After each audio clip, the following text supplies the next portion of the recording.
Assalamu alaikum warahmatullahi wabarakatuh. Mpenzi mtazamaji, natumai mzima buheri wa afya.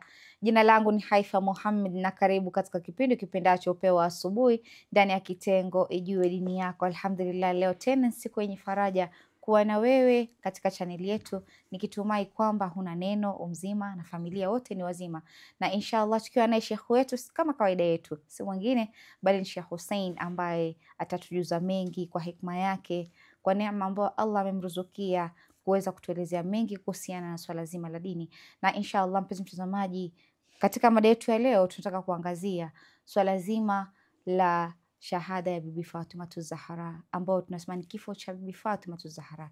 Kilitokea vipi? Kilikuwaje? Kwa sababu ni jambo ambalo linasikitisha zaidi, na huenda wewe hujaifahamu historia, lakini insha Allah kupitia Sheikh leo, na pia akitoka hapa hajakwambia mambo yote, lakini muhimu sana wewe kwenda kurudi katika vitabu na kutafuta ukweli uko wapi. Insha Allah, mpenzi mtazamaji, tukirudi kwake tuweza kufahamu mengi na mengi zaidi. Assalamu alaikum warahmatullahi wabarakatuh. Wa alaikum assalam warahmatullahi wabarakatuh. Karibu tena Sheikh. Nashukuru sana. Alhamdulillah. A'udhu billahi minash shaitani rajim. Bismillahir rahmanir rahim. Naam, shahadatu Fatimatu Zahra. Mwanzo kuna nipo tujue siku gani Fatimatu Zahra Ndiyo. alituacha. Ndiyo. Na ilikuwa tarehe gani? Mwaka gani? Kulingana na hadithi ambazo zipo, kuna hadithi tofauti ambazo zinaeleza siku ya kutuacha Fatimatu Zahra. Zipo hadithi nyingi ambazo zinaeleza alikufa hii siku au mwezi tofauti tofauti, na tutazitaja hizo siku alafu tukuje tujue kwa sababu gani kuna hiyo tofauti. Mwanzo kuna hadithi ambayo inatueleza kwamba Fatma alikufa baada ya siku 40 baada ya kufa kwa Mtume. Hiyo ni hadithi ya kwanza. Hadithi ya pili inatueleza alikufa baada ya siku 75 baada ya kufa kwa Mtume. Na ya tatu inatueleza siku 95 baada ya kufa kwa Mtume. Hizi hadithi zote ni za zetu sisi, za sehemu yetu ya Kishia. Kwa hivyo huu utofauti wa hadithi unategemea, mwanzo upo kwa sababu ya tunaangalia Mtume alikufa lini. Siku ambayo Mtume alikufa ndio tunahesabu. Baada ya kufa kwa Mtume alikufa Lady Fatima alikufa siku gani?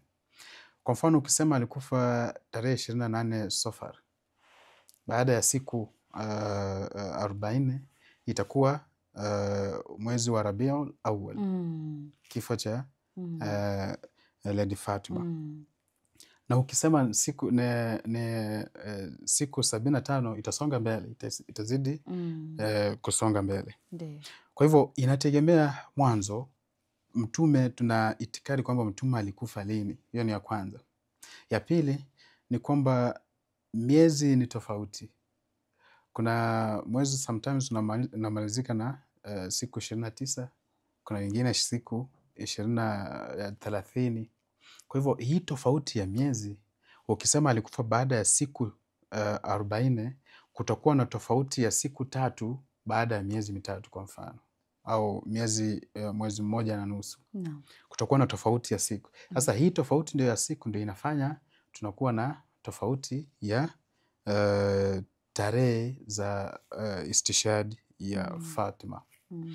Na pia kuna sometimes pia inaweza kuwa kwamba hizi hadithi ambazo zipo zinazoonyesha siku tofauti na tarehe tofauti, inaweza kuwa ni kwamba maimamu kwa mfano walikusudia kwamba wanataka waweke tofauti katika umma wa Kiislamu kuhusu hii tarehe ya kufa kwa Lady Fatima.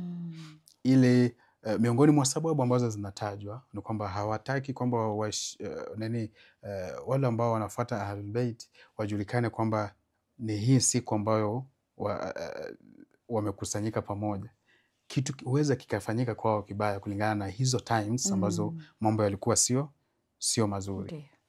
Kuna hadithi ya tatu ambayo inatuambia kwamba, na hiyo sio ya kwetu, ni sehemu ya pili, kwamba alikufa baada ya miezi 6 Baada ya kufa kwa mtume miezi 6, miezi 6 akafa Lady Fatima. Sasa hii imesukuma mbele sana. Yani ni muda mrefu tukiona kwamba kiuasilia kwamba Lady Fatima alikufa muda mchache tu baada ya kufa istishhadi ya mtume. Lakini hii hadithi ambayo inatoka upande wa pili, kwa nini wamesongesha mbele? Tunaweza kuwa na sababu mbili. Sababu ya kwanza ni kwamba hao wanasema kwamba Bibi Fatima alizaliwa miaka 5 kabla ya hijra. Hasa kama alizaliwa miaka 5 kabla ya hijra, kutakuwa na tofauti ya baada ya kufa kwa mtume kutakuwa na muda mrefu kidogo. Na ingine inasema tunaweza tukaona hii miezi 6 wamesongeza mbele kidogo ili ijulikane kwamba Lady Fatima hakufa directly baada ya kufa kwa mtume, kwamba alikaa muda mrefu kidogo na huu muda mrefu miaka inasonga. Sasa ili isilete sintofahamu kwenye akili za watu kwamba kwa nini Fatima amekufa haraka, kwa nini amekufa katika huu umri ambao ni mdogo. Na hii ilikuwa swali ambalo linaulizwa kwamba hakugonjeka wala hakufanyika kitu chochote baada ya kufa kwa mtume, na yeye akatuacha pia yeye. Wakati ukiangalia pia sababu ambazo wanazoweka wao, ukiwauliza Bibi Fatima alikufa vipi, ambao alikufa kulingana na kutokana na huzuni ya baba yake, kumhuzunikia babake hiyo miezi 6 mpaka akafariki. Ni kweli. Sasa hizi sababu ambazo wanaweka hazimake sense, kwamba baada ya mtume kufa tu hivi unaweza ukahuzunika alafu pia wewe ukafuata mtu ambaye kwenye maisha yake hajaigonjeka, hakuwa na shida yoyote ya kiafya. Sasa mtu akisikia kwamba amekufa, kwa mfano tunavyosema miaka 18 kwa mfano, utajiuliza kwa nini amekufa hivi? Kwa nini, kitu gani kimesababisha kifo chake cha haraka? Sasa haya maswali yatakuwepo kwenye akili za watu na itabidi yapewe majibu. Ndiyo. Sasa majibu yatapatikana vipi?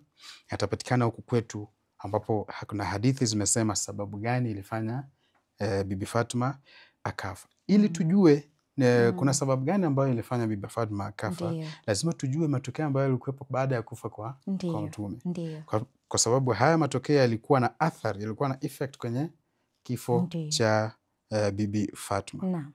Na tukiangalia kwenye tarehe baada ya kufa kwa mtume, nilivyosema pale mwanzo kwamba kulitokea na vikundi viwili.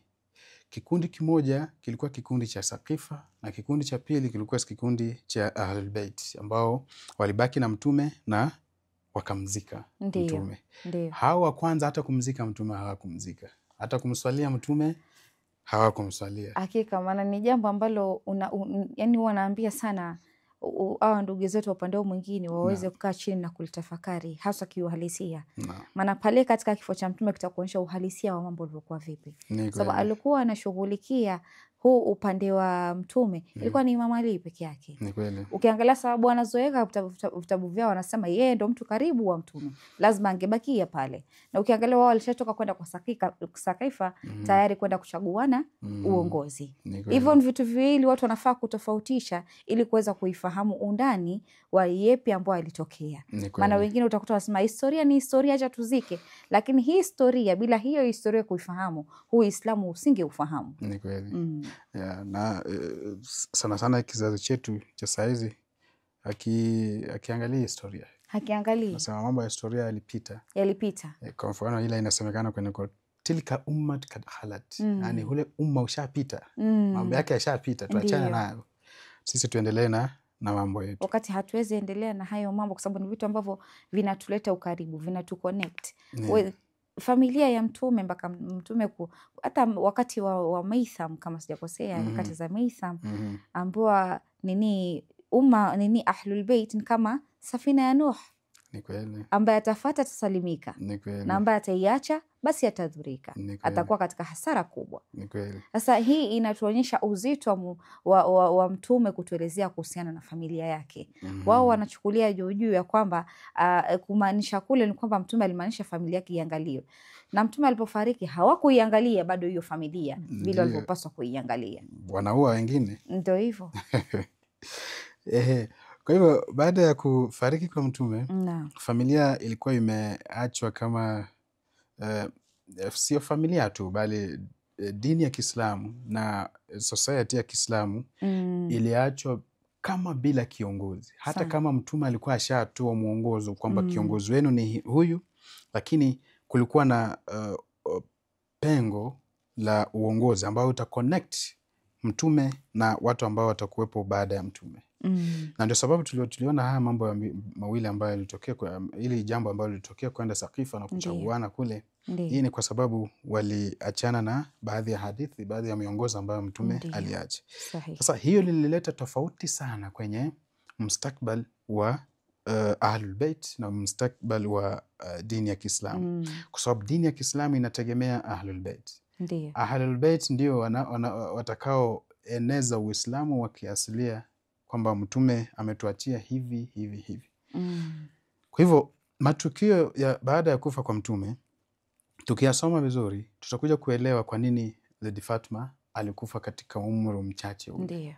Na hapa walipokuwa kule Saqifa, hii group ya Saqifa wakachaguana. Kuna mambo mengi ambayo yalitokea Saqifa. Kuna yule ambaye alikuwa anataka Abubakar akija, na wakapigiana mpira kati yake Abubakar na Omar.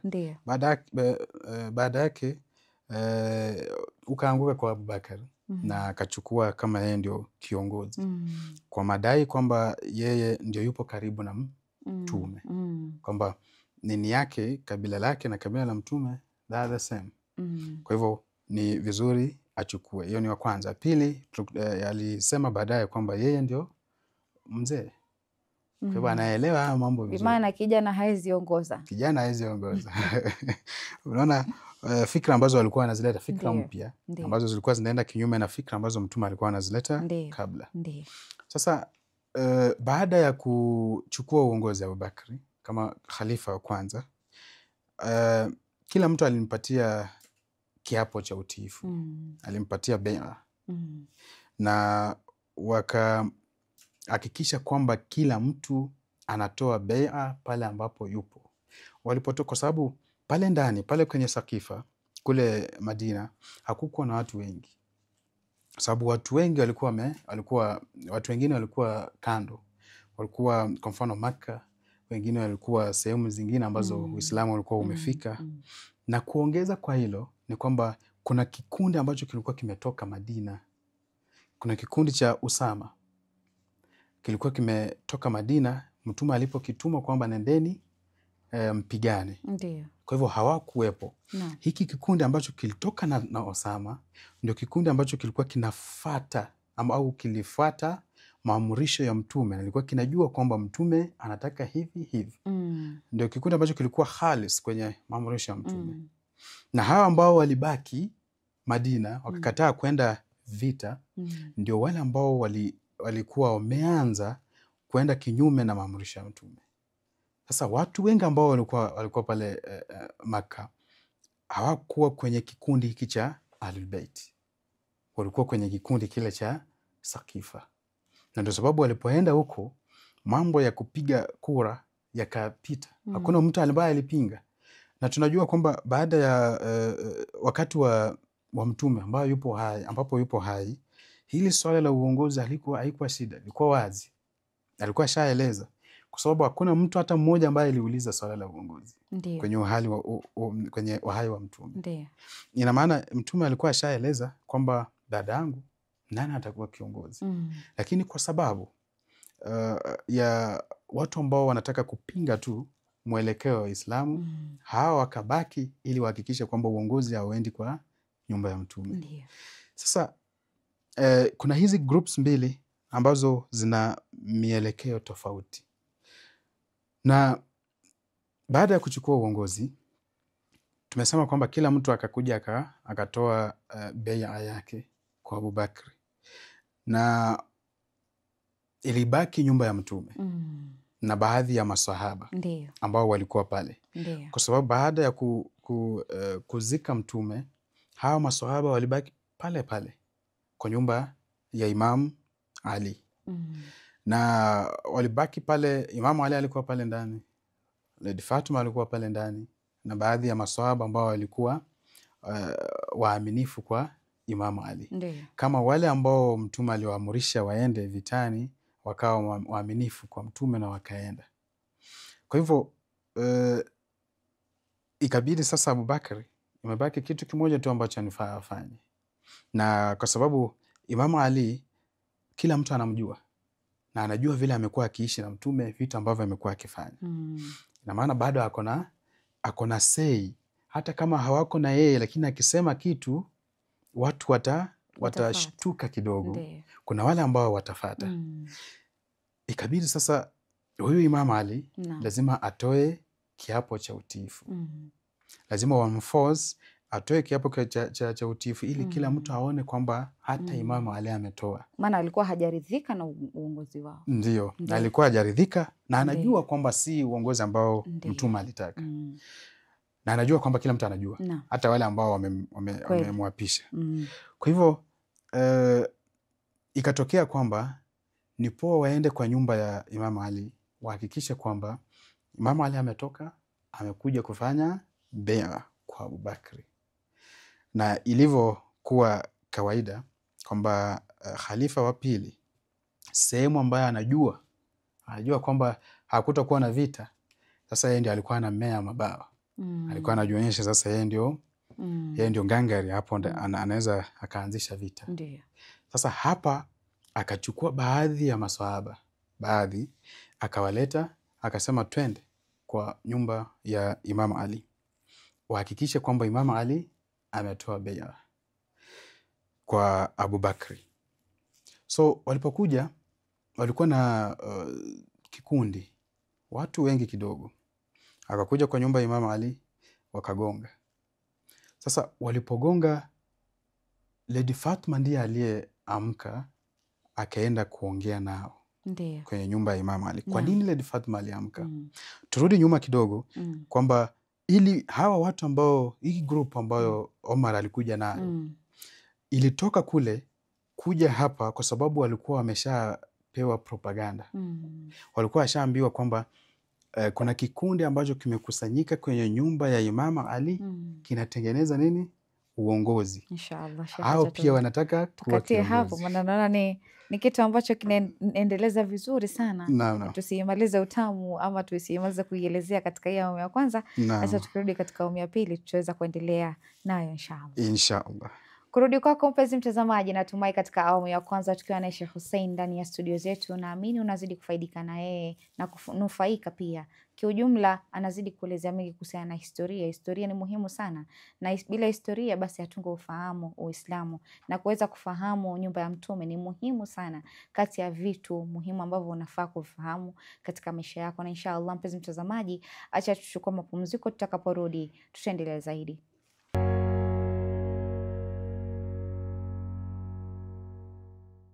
Assalamu alaikum warahmatullahi wabarakatuh. Mpenzi mtazamaji, karibu tena katika awamu ya pili ya kipindi kipendacho Upeo wa Asubuhi ndani ya kitengo Ijue Dini Yako, tukiwa naye Sheikh wetu ambaye anazidi kukupa ufafanuzi zaidi kuhusiana na kifo cha Bibi Fatuma Zahra, ambaye alikuwa ni binti wa Mtume, kipenzi cha Mtume, jicho la Mtume, na alisema ya kwamba atakayemuudhi Fatima ameniudhi mimi, na atakayeniudhi mimi basi amemuudhi Mwenyezi Mungu Subhanahu wa Ta'ala. Na inshallah mpenzi mtazamaji, tukirudi kwake Sheikh tutaweza kufahamu mengi na mengi zaidi. Karibu tena Sheikh. Nashukuru sana. A'udhu billahi minash shaitani rajim. Naam, tumeona kwamba sehemu yoyote ile au society yoyote ile au nation yoyote ile imejengwa na historia.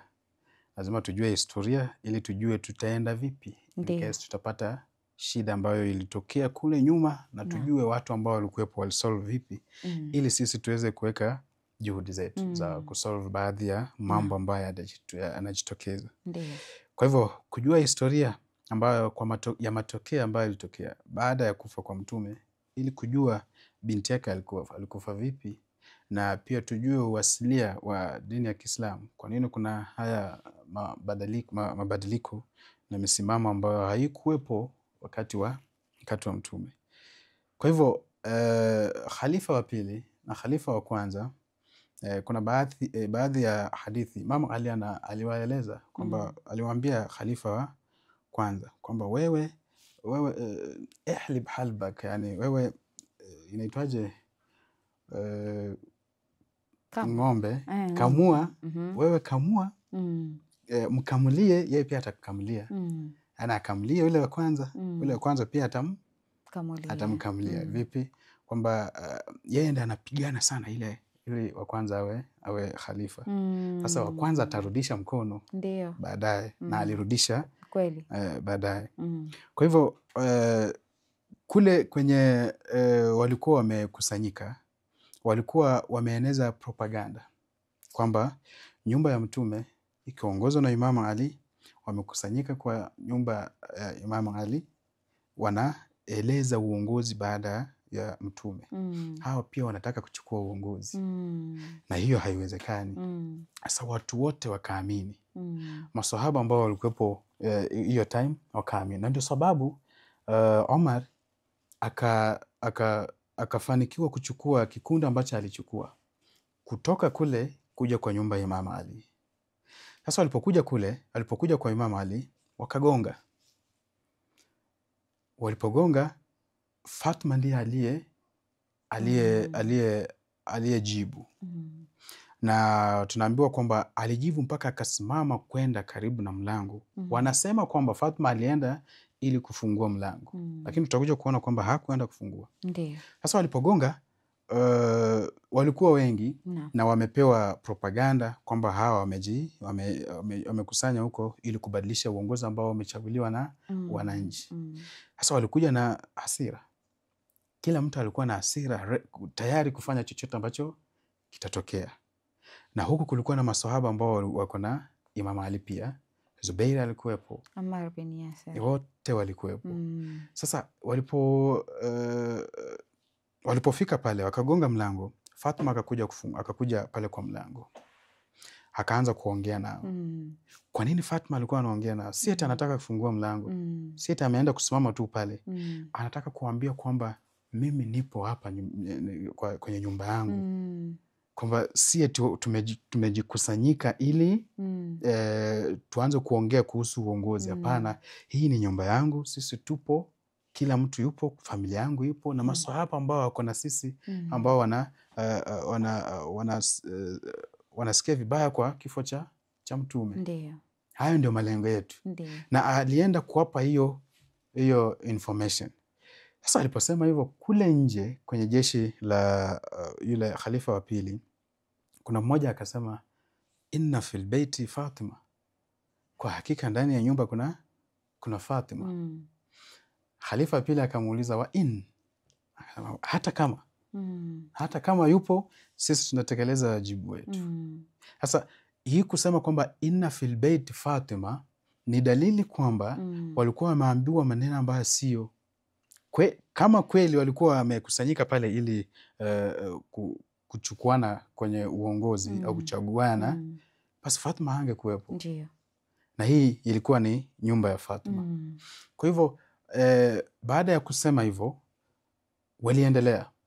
Fatima aliendelea kuongea nao, na kwa sababu mtu yote kwenye nyumba ya mtume akiongea, watu wanamsikiza na wanaona logic kwenye maneno yao.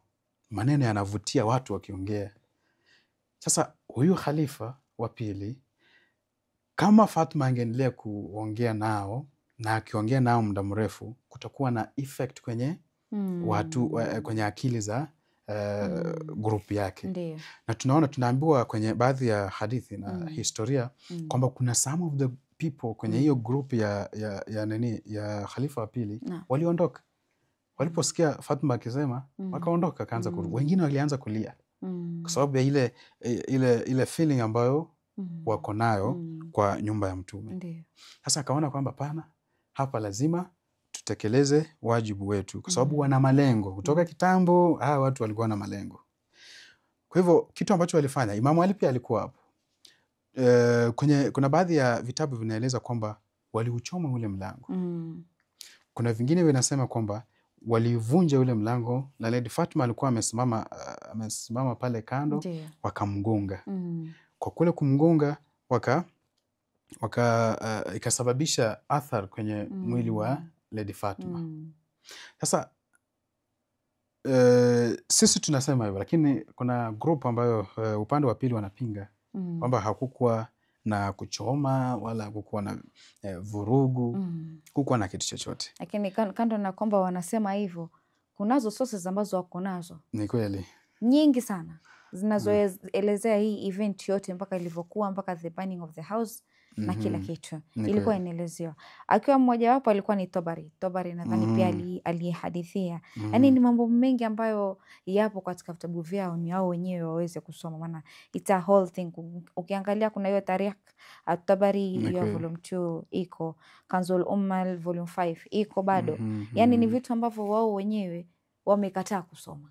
Mimi hicho ndio kitu huwa nasema, mpaka siku utafungua macho na kuenda kutafuta elimu zaidi na kusoma, Mwenyezi Mungu atakupa ile nuru ya wewe kuona ukweli.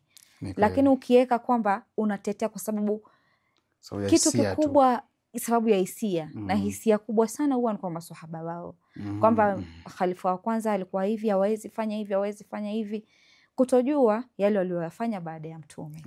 Na hata tukiangalia hadithi yao inasema ukweli, wakati siku ya kiyama ikifika, Mtume akiulizia maswahaba wangu wako wapi, ataambiwa laiti ungelijua waliyafanya yapi baada ya wewe kuondoka. Kuna vitu vinafaa kuashiria kwamba kuna maswahaba ambao yani tu ukiangalia tu kabisa, yani sitasema kwa ubaya, lakini kuna vitu vingine tunafaa kuvisema kama vile vilivyo. Ni watu waamue, washike vitabu, wasome.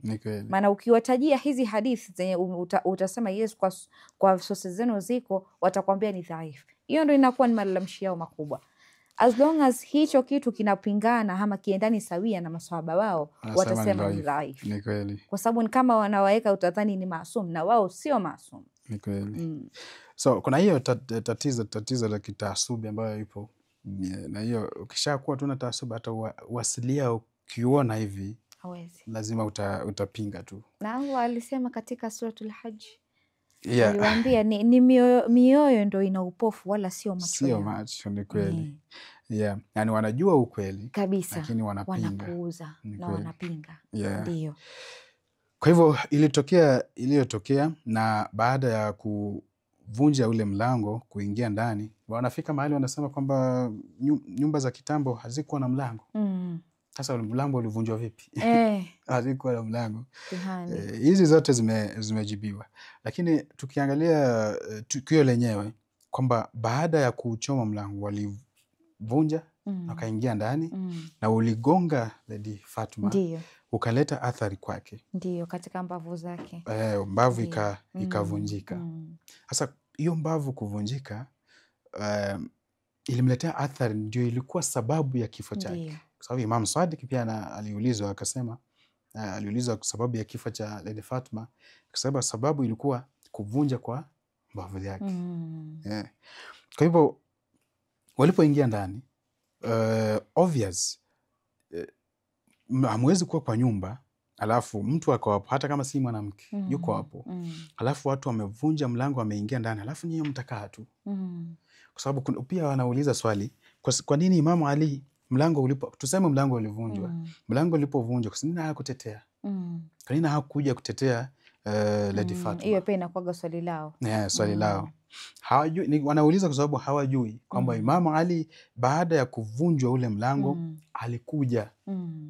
alikuja na akatetea, na vita vikaanza. Mpaka kuna watu karibu hawauwe pale. Na pia tunaambiwa upanga wa Zubair ulivunjika. Yaani ulivunjika kama amekaa tu. Ina maana kulikuwa na vita ambavyo vinaendelea. Sasa kwenye hivi vita pia Bibi Fatma alipata athari. Kulipatikana watu ambao walimpiga na kofi, wengine walimpiga sijui na vitu ambavyo vilikuwepo, ikamletea athari kwenye mwili wake, akaumia kwenye mwili yake. Na unajua ukiwa kwenye vita mkipigana, ukipiga mtu upigi karibu polepole, unapiga na nguvu. Na hapo unapiga mwanamke. Hakika. Sasa walimuumiza sana kwenye hilo tukio ambalo lilifanya mwili wake ukawa mdhaifu pale, kuanzia tu pale mpaka kifo chake. Kwa hivyo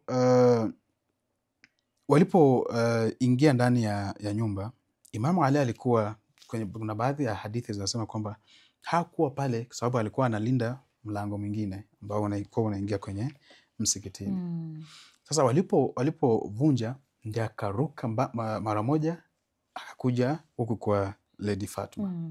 Na masahaba wote pia wakakuja kwenye vita ambavyo vilitokea hapo mahali.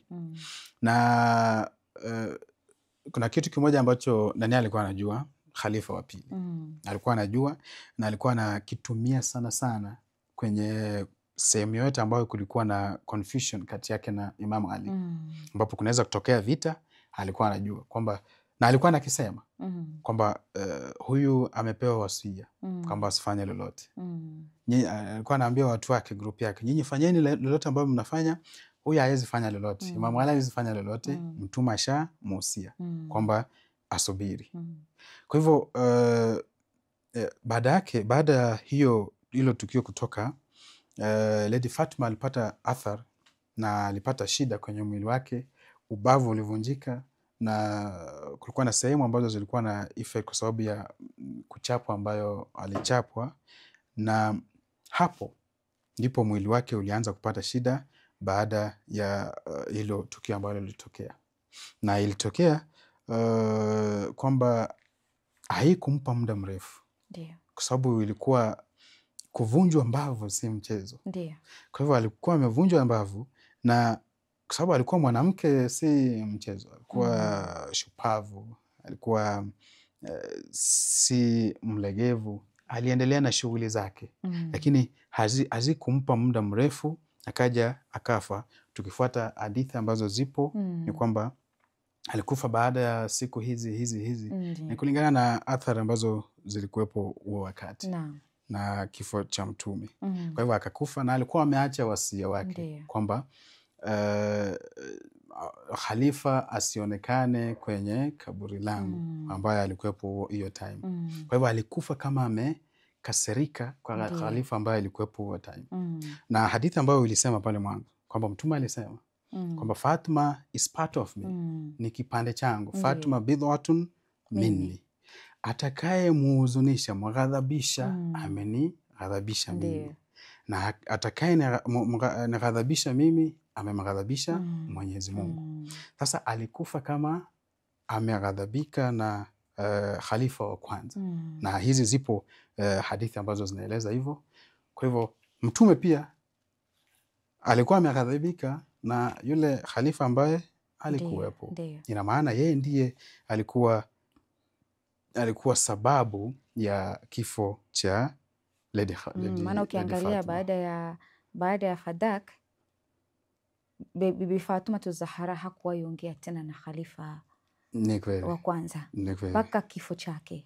Hakuwahi tena kuongea na yeye. Hii inakuwa ni ishara tosha ya kuonyesha jinsi gani ilikuwa ni kitu ambacho kimemuudhi Bibi Fatima. Na istoshe bado mkakuja kwake, mna force ile atoe ile allegiance, bado mna force. Yani kuna vitu Waislamu inabidi waamke kufikiria outside the box.